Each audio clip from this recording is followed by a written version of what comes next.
Selamat datang di channel Alur Donghua. Sebelum menonton, silahkan subscribe, biar Mimin tambah semangat update-nya. Beberapa binatang iblis yang hampir transparan terbang di atas badai salju putih dan bergerak maju di musim dingin. Ini adalah binatang iblis yang dikenal sebagai Glacial Imp, lahir dari Glacial Ki. Meskipun hanya binatang iblis kelas 6, hawa dingin mereka yang membekukan udara tidak terlalu mengancam. Mereka bergerak melewatinya dengan semangat. Tiba-tiba, Glacial Imp yang memimpin mereka berhenti. Beberapa matanya terbuka di kedua sisinya saat ia dengan ragu melihat ke arah tertentu di dalam badai salju. Imp lain telah berhenti dan melakukan hal yang sama. Tiba-tiba, suara udara robek terdengar dan beberapa benang merah menembus angin. Dengan kecepatan luar biasa, menembus Imp. Dengan retakan tajam dari inti iblis mereka yang terbelah menjadi dua, para Imp jatuh tak bernyawa ke tanah. Pada saat itu, siluet perlahan muncul dari dalam badai, seorang wanita istana malam utara yang mengenakan jubah putih. Matanya yang tanpa emosi mengamati salju yang berkibar sesaat sebelum menghilang dari pandangan lagi. Di area 50 km jauhnya, ada sosok setinggi 6 meter dengan kepala lembu. Itu berjalan melintasi permukaan danau beku yang berkilauan. Sepasang tanduk hitam pekat menonjol dari kepalanya dan bulunya berkedip-kedip dengan cahaya biru. Itu membawa pedang besar di punggungnya dan pantatnya berputar dengan kecanggungan yang konyol saat berjalan. Tetapi jika seorang kultivator manusia melihat binatang iblis ini, mereka tidak akan tertawa sama sekali karena sosok itu adalah binatang iblis kelas 7 di ambang metamorfosis. Karena pembatasan yang sepenuhnya diaktifkan di North Night Island, semua binatang iblis di bawah kelas 8 dipaksa untuk menginjak tanah, sehingga mereka yang kurang terampil dalam teknik gerakan, bergerak maju dengan lamban. Tiba-tiba, pedang besar di punggung binatang iblis kabur dan tampaknya menghilang dari pandangan. Ledakan besar segera menyusul, bersamaan dengan tangisan yang menyedihkan. Luka lebar dan sangat dalam telah muncul di permukaan danau. Iblis berkepala banteng itu kemudian mulai memeriksanya dengan santai. Dalam sekejap mata, kabut darah menyembur dari retakan serta mayat yang terbelah dua. Dari pakaiannya, tampaknya itu milik seorang murid dari Istana Malam Utara. Murid itu menggunakan teknik gerakan es untuk bergerak di bawah danau sebagai persiapan untuk menyergap iblis, tetapi dia terlihat dan dieksekusi dalam satu serangan. Dengan jejak kekejaman biadab di wajahnya, iblis itu mengulurkan tangannya dan memanggil setengah mayat itu ke dalam genggamannya. Itu membuka mulutnya lebar-lebar dan mengunyah. Dalam sekejap, setengah mayat mengisi perut iblis sampai puas.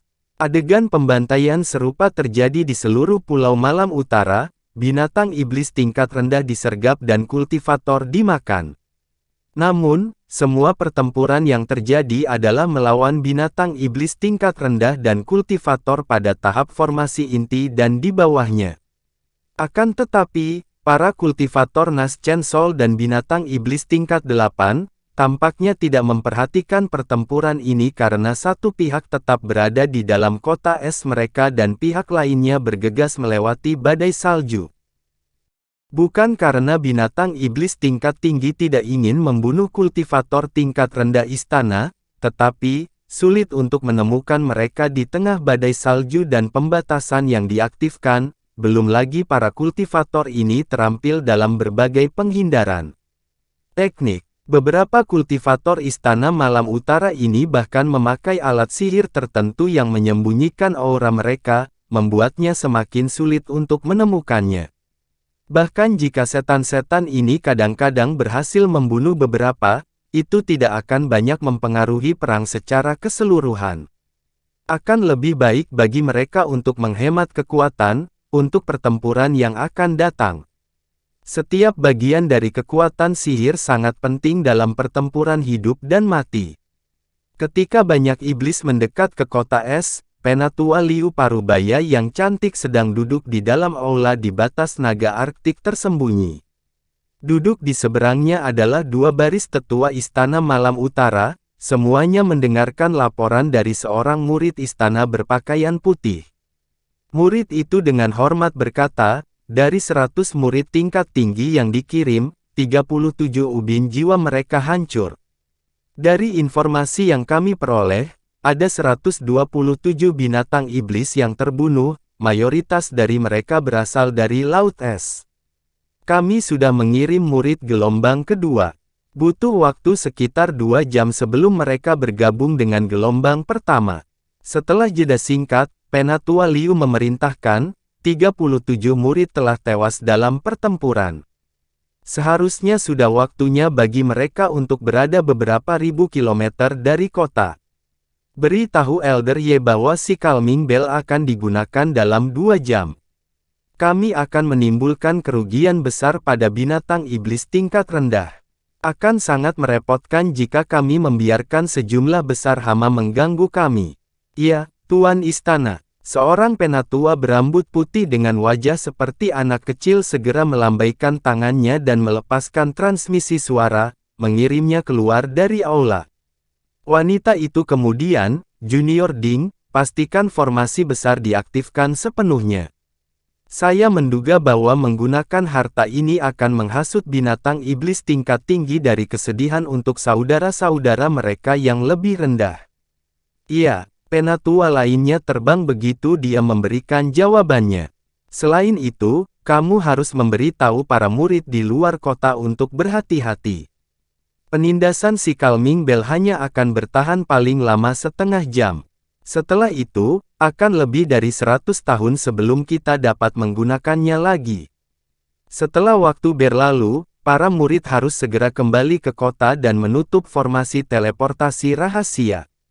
Kita tidak bisa menyuruh iblis menggunakannya untuk menyerang. Seperti yang Anda perintahkan. Dengan serangkaian perintah diucapkan, tetua lainnya mulai bergerak dan melaksanakan perintahnya. Ratusan kilometer jauhnya dari kota es, sekelompok besar setan tingkat tinggi tiba di puncak gunung es kecil. Mereka berada di ujung formasi besar pelindung Istana Malam Utara. Saat melihat kabut glasial yang terbang di depan mereka, iblis yang bermetamorfosis itu memasang ekspresi serius. Setan-setan ini jelas milik dua kelompok. Satu kelompok berjumlah sekitar selusin dan mengelilingi seorang lelaki tua jangkung dan seorang anak pendek.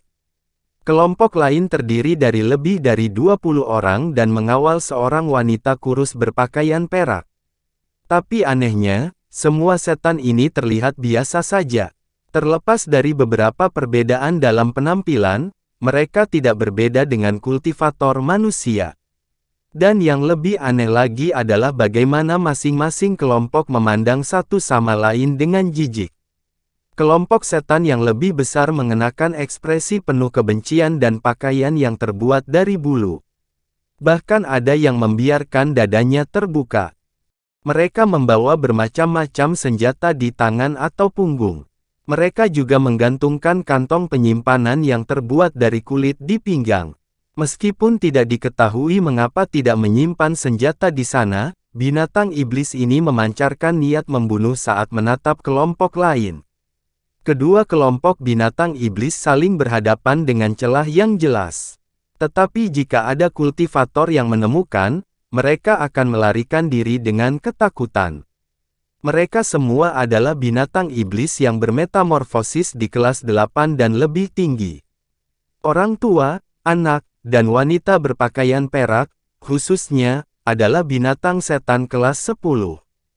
Kekuatan seperti itu kemungkinan akan dapat langsung menghancurkan salah satu dari 10 sekte besar dari Dao yang benar atau iblis.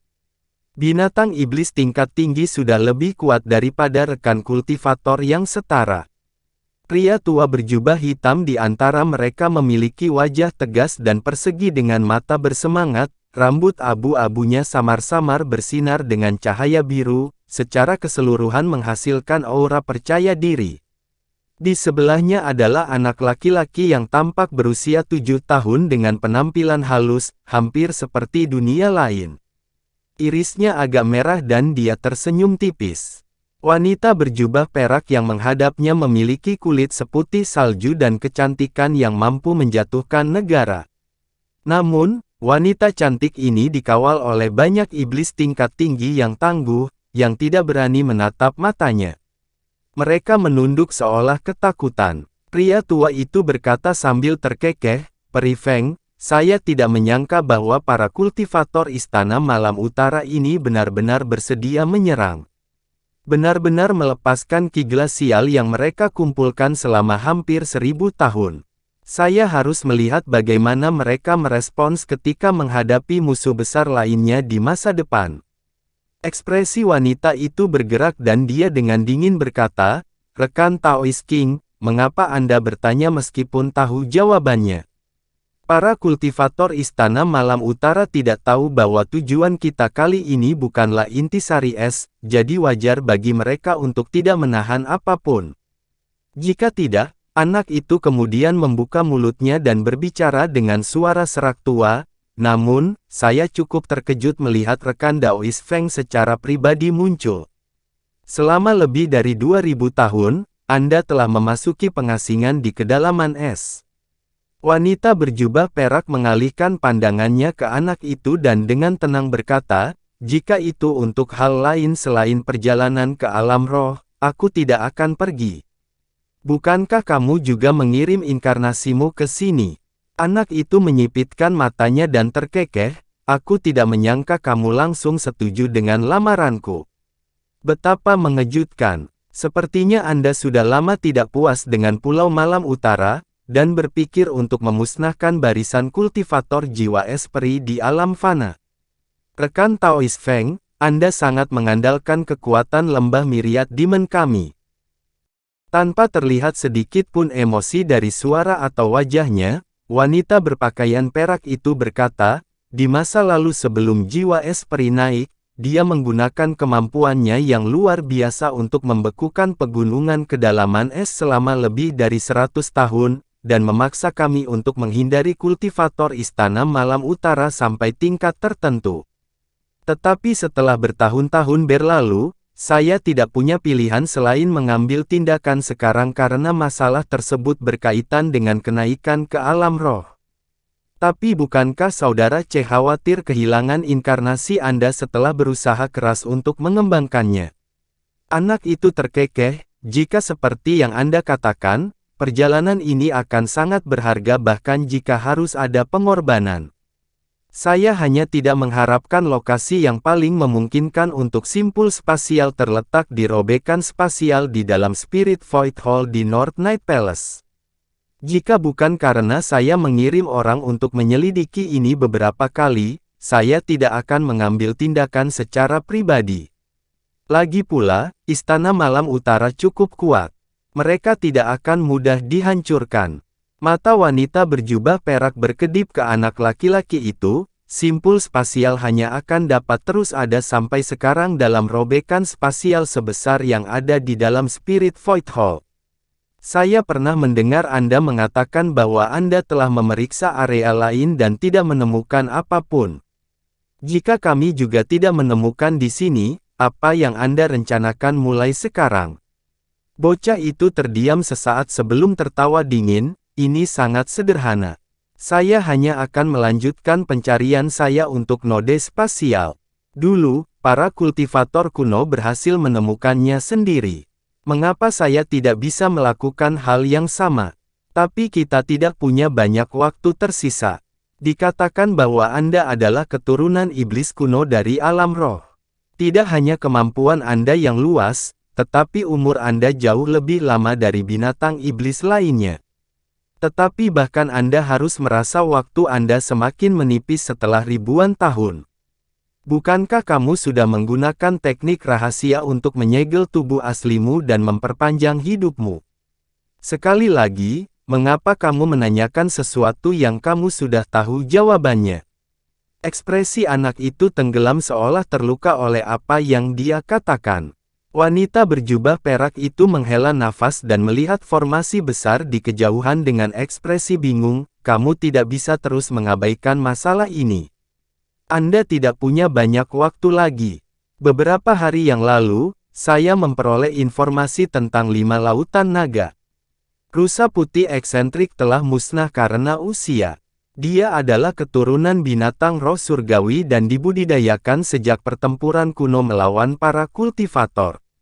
Biasanya ketika umur seseorang menjadi suram, mereka menyegel tubuh aslinya, tetapi itu adalah hidup tanpa tujuan, yang menyebabkan kematian yang tidak dapat dihindari. Dengan cahaya aneh yang mengalir itulah mengapa saya bersedia mengambil risiko untuk menemukan simpul spasial.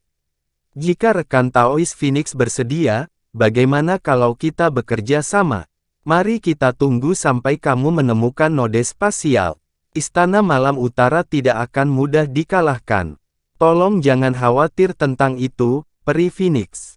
Di masa lalu, Lembah Myriad Demon, kami telah melancarkan serangan beberapa kali terhadap kota es mereka, memaksa kultivator manusia untuk bersembunyi di Spirit Void Hall setiap saat. Kami akan mengandalkan kemampuan Anda untuk menggunakan air mata spasial di Spirit Void Hall. Itu meyakinkan. Kemampuan bawaan Ice Phoenix klan kami untuk merobek ruang seharusnya tidak mengecewakan Anda.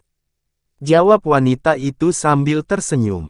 Pada saat itu, hanya ketiga iblis itu yang berbicara. Semua iblis lainnya tidak berani membuka mulut. Anak itu samar-samar tersenyum dan berpikir untuk mengatakan sesuatu ketika ekspresinya berubah dan dia mengangkat kepalanya untuk melihat ke kejauhan. Pria tua dan wanita itu merasakan sesuatu sesaat kemudian dan menoleh untuk melihat dengan takjub. Mereka merasakan gelombang tekanan spiritual yang mencengangkan dari dalam kabut glasial, segera membentang di luar mereka. Pada saat berikutnya, bel berbunyi tumpang tindih dengan raungan naga memenuhi udara. Kelas 8 dan 9 binatang iblis laut es yang mengawal Peri Phoenix menjadi bingung karena suara itu. Namun, orang-orang dari Lembah Myriad Demon merasa baik-baik saja. Mereka memandang Icy Demon Beast dengan kebingungan. Karena wanita berjubah perak itu adalah binatang iblis kelas 10, lonceng itu tidak banyak berpengaruh padanya. Tapi ketika dia mendengar ini, dia berteriak dengan marah, lonceng penenang laut. Itu adalah salah satu harta dari Icy Clan. Jadi itu jatuh ke tangan peri jiwa Ice pada saat itu. Ketika lelaki tua si anak mendengar ini, mereka saling pandang dan terlihat terkejut. Namun demikian, apapun efek bel pada iblis laut es yang bermetamorfosis hanya bertahan sesaat. Iblis yang terpengaruh melepaskan ki iblis dan melepaskan harta pelindung mereka, segera menghilangkan pengaruh bel berbunyi terlepas dari rasa pusing yang masih ada.